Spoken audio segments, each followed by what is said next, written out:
So in this tutorial, I want us to take a look at how Microsoft Power BI looks like. So, okay.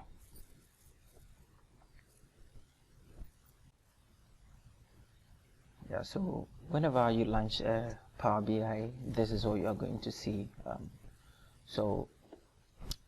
This is actually telling us to get data, like where we are going to connect our data source. Okay, and this is going to show over here. Whenever we import our data, we are going to see the columns over here. They will display over here, and this is the visualization tools.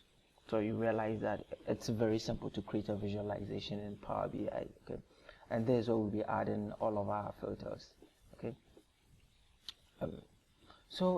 If you think this thing here looks quite long or messy to you on your screen, so you can use this button to minimize it, and I think it looks quite better now. Okay, and over here too, this is where we'll be having all of our visualizations. All the charts we'll be building will be here, and this is going to show us our data, like the raw data we are going to be working with, and this is to manage relationships. Okay, so for now we are not going to go into the details of this one, and as well over here. Okay, so we'll be modeling our data.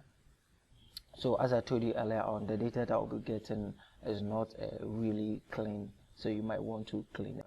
Don't worry your head about it. When we get there, you get to understand whatever thing is in it. Okay, so let's meet in the next lecture, and we are going to look at how to download Microsoft Power BI, and then we set the ball rolling. Thank you. See you in the next lecture.